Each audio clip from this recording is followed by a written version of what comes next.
காமராஜர் பற்றி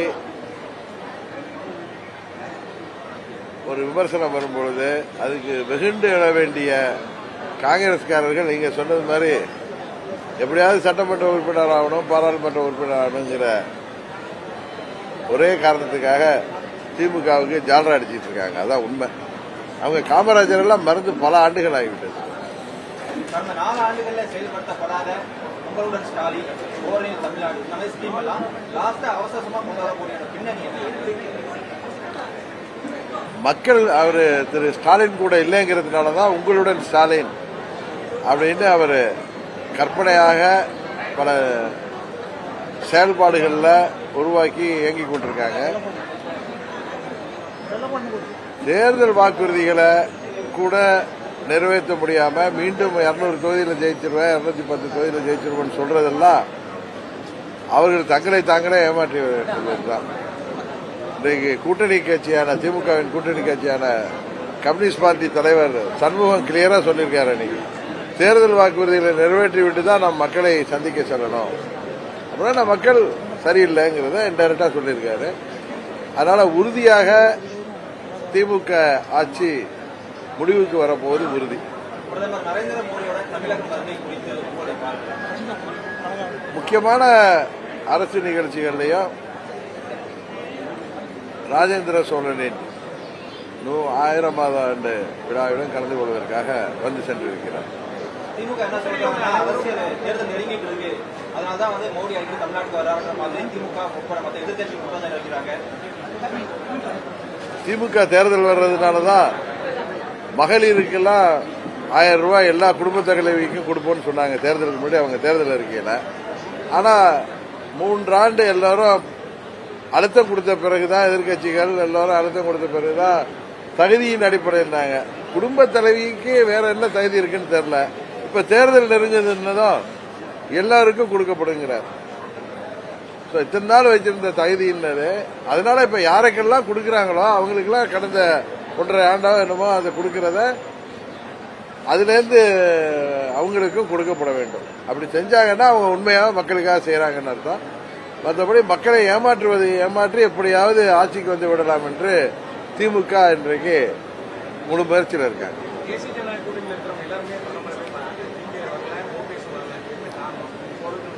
இல்ல, நான் ஏற்கனவே உங்கள் முன்னாடி சொல்லியிருக்கேன். நான் மாண்புமிகு பிரதமர் அவர்களை சந்திப்பதற்கு அப்பாயின்மெண்ட் கேட்கலன்னு சொல்லியிருக்கேன். தென் மாவட்டங்களில் தொடர்ச்சியா சாதிய மோதல், நேற்று கூட திருநெல்வேலியில் ஒரு ஆணவ படுகொலை நடந்தது, எப்படி பாக்குறீங்க? இந்த 4 ஆண்டுகள்ல தமிழ்நாட்டில் சட்டம் ஒழுங்கு சந்திச்சிருக்குது. குறிப்பாக தென் மாவட்டங்களில் மாணவர்கள் வரை அந்த உணர்வு, தவறான உணர்வு இன்றைக்கு பெருகி பல்வேறு சட்ட ஒழுங்கு பிரச்சனைகள் வருது. இந்த ஆட்சி முடிவுக்கு வந்தால்தான் தமிழ்நாடு சகஜ நிலைக்கு வர முடியும். ஆனா முதலமைச்சர் ஒத்துக்கொள்ள மாட்டேங்காரு. ஒவ்வொரு கேட்கிறப்ப தமிழ்நாடு அமைதி பூங்காவா இருக்குன்னு சொல்லிட்டு இருக்காரு. ஆனா ஒரு காவல்துறையை சேர்ந்த காவலருக்கே பூக்களை அபால் வெட்டி உள்ளது. அதாவது அவங்க குடும்பத்துக்கு கொண்டே தமிழ்நாடு அமைதி பூங்காவா இருக்க தவிர யாருடைய உயிருக்கும் பாதுகாப்பு இல்லை. இத மாதிரி சமூக விரோத செயல்களில் ஈடுபடுறவங்க இதெல்லாம் அதை தடுக்கிற அதிகாரிகளை எல்லாம் கொலை செய்கிறார்கள், தாக்கப்படுகிறார்கள். இன்னும் காவல்துறையை சேர்ந்த அதிகாரிகளே கொல்லப்படுகிறார்கள். இதுக்கு மேல சட்டம் ஒழுங்கு இந்த தமிழ்நாட்டில் மோசமாகி கொண்டிருக்கிறது என்பதற்கு உதாரணம் தேவையில்லை. முதல்வர் 6 மாதம் கழித்து தேர்தலுக்கு பிறகு எல்லாம் சரியாகிவிடும்.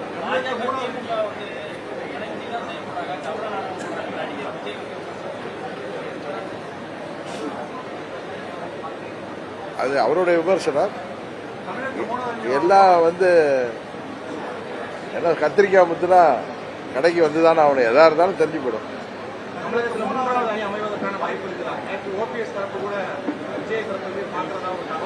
நீங்க தகவலின் அடிப்படையில் சொல்ல எப்பொழுதுமே 3வது அணியோ 4வது அணியோ உருவாகிறதுக்கு வாய்ப்பு இருக்கு. நான் யதார்த்தத்தை சொல்றேன்.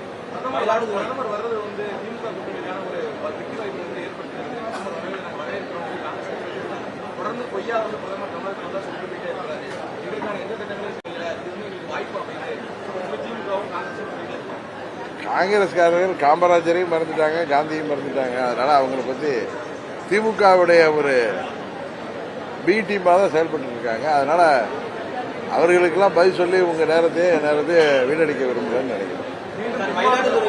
மயிலாடுதுறை டிஎஸ்பி விவகாரத்துல தொடர்ச்சியா தமிழக அரசு மௌனம் காத்துட்டு இருக்கு. காவல்துறை தன் கட்டுப்பாட்டில் வச்சிருக்க முதலமைச்சர் துறையில இருக்கிறாரு. அந்த துறை என்ன நினைக்கிறீங்க? இல்ல, அதுல அவருடைய ஆதங்கத்தை வெளிப்படுத்தியிருக்காரு.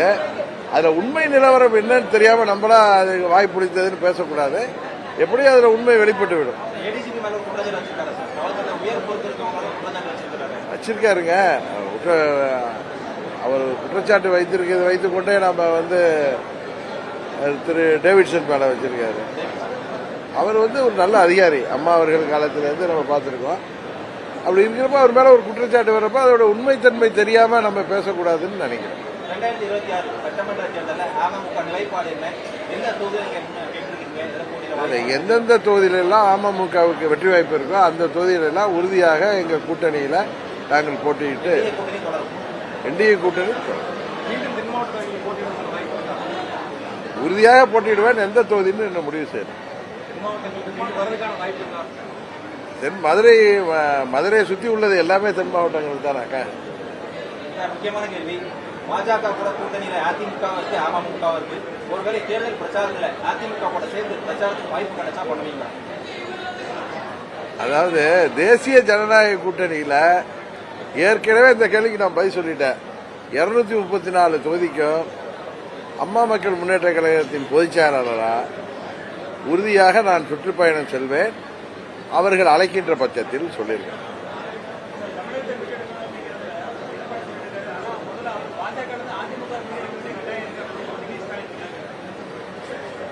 ஒன்று மாத்திரம் தெளிவாக இது தேசிய ஜனநாயக கூட்டணி பலப்பட்டு வருவதனால திமுக குறிப்பா முதல்வரும் அவரது மகன் திரு உதயநிதி ஸ்டாலினும் மிகவும் அச்சப்பட்டிருக்கிறார்கள் என்பது மாத்திரம் தெரியுது.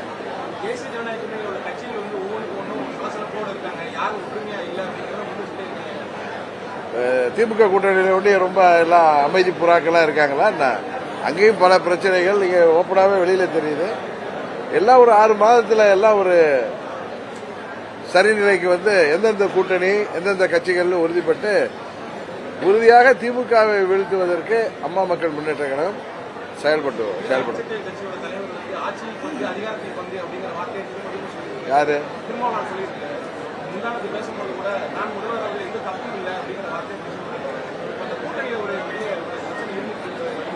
அவரு எந்த அடிப்படையில் பேசினாரும் தெரியாது.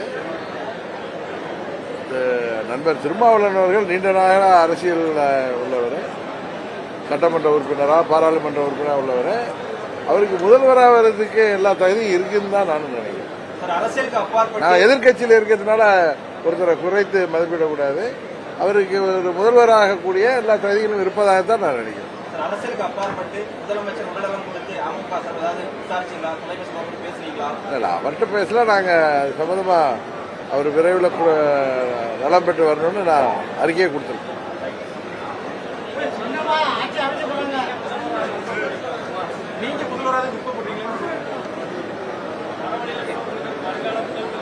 அது எங்க கட்சியின் தொண்டர்களும் நிர்வாகிகளும் வைப்பாங்க. காலம் தான் எல்லாத்தையும் முடிவு செய்ய முடியும். சில பேர் சொல்ற மாதிரி காலம் தான் முடிவு செய்ய எல்லாத்தையும். மூன்றாவது அணியா? இல்ல, வலுவான அணிங்கிறத மக்கள் தான் தேர்ந்தெடுக்கணும். மூன்றாவது அணி தாவேகா தலைமையில் அமைவதற்கு வாய்ப்பு இருக்கிறதா நினைக்கிறேன். ஏன்னா அவரு உறுதியா இருக்காருல, தாவேகா தலைமையில தான் கூட்டணின்னு அதை வைத்து சொல்றேன். அவருடைய அறிக்கைகளையும் வைத்து சொல்கிறேன்.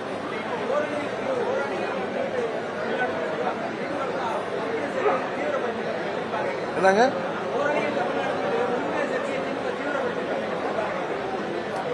அவங்க 4.5 ஆண்டு ஆட்சிங்கிறது ஒரு பெரிய ஃபெயிலியரா இருக்கு.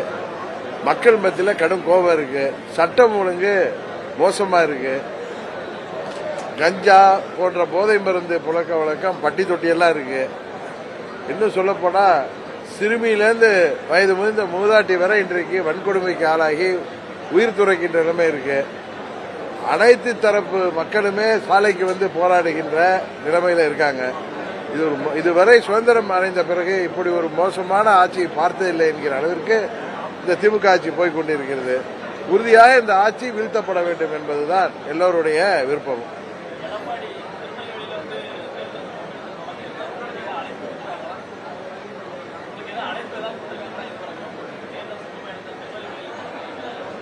அவர் திருநெல்வேலி வரப்ப தெரியும் உங்களுக்கு.